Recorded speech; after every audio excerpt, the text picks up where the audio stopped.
In August 1590, after 3 brutal years of war, storms, and separation, Governor John White finally returned to Roanoke Island. He stepped ashore expecting a reunion. Instead, he found all 117 men, women, and children completely gone from the settlement. The popular framing of this event relies on supernatural folklore and curses, but if we look at the logistics, a different picture emerges. This is an archaeological puzzle. Over 100 people abandoned a colony, leaving a specific set of behavioral markers behind. This timeline shows the critical window. White leaves in 1587 and is delayed by war until 1590. For 3 full years, the colony was left alone without any English support. Resolving what happened during those years requires treating historical theories as testable hypotheses against physical data, rather than settling for campfire stories. The first hypothesis is annihilation, the possibility that the colonists were killed by hostile tribes or Spanish forces. The second is demise, suggesting the settlement was quickly wiped out by starvation or disease. The third is assimilation, the idea that the group survived by abandoning the site and integrating into a local indigenous community. We are going to put these through a strategic showdown, scoring each possibility against the objective evidence found at the island. Plausibility isn't enough. To be valid, a theory must align with the logistical reality of how the camp was actually left.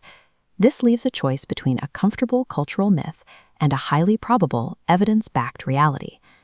The first piece of evidence is the state of the infrastructure. The homes were carefully dismantled. There was no fire, no signs of battle, and no graves. This matrix tests our 3 theories against that specific observation. Annihilation fails here. Sudden violence contradicts the unhurried, heavy labor required to systematically take down a timber settlement. The demise theory also struggles. Populations weakened by famine or plague don't typically spend their remaining energy packing up their houses. Then there is the matter of the distress signal. White and the colonists had a protocol. If they were forced to flee in danger, they were to carve a cross. No such cross was found. When we add the missing cross to our scorecard, theories involving acute panic or slaughter register as hard failures. Assimilation is the only one that remains consistent. The physical state of the camp suggests the colonists executed an orderly and voluntary relocation. The most prominent indicator left behind was the word CROATOAN, carved clearly into a wooden post. This map shows that CROATOAN, modern-day Hatteras, wasn't a mystery. It was a specific geographic location nearby. That island was home to a tribe that was historically friendly and allied with the settlers, making it a logical destination for a group needing support. Recording this message on our matrix provides the final point of alignment for the assimilation theory. Modern data provides further context. Archaeologists have located 16th-century European artifacts integrated into native tribal sites in that region. These artifacts suggest a history of peaceful cultural integration, rather than a sudden vanishing. While we may never have every detail, the pattern of evidence points toward a survival strategy that involved trading colonial independence for cultural integration. We can map this logically to see how the available data shapes the conclusion. If we ask if there were signs of violence, the answer is no, which removes the massacre path. If we check for a distress signal, we again find nothing, making a panic-driven demise unlikely. But we do find a specific destination left for the returning governor.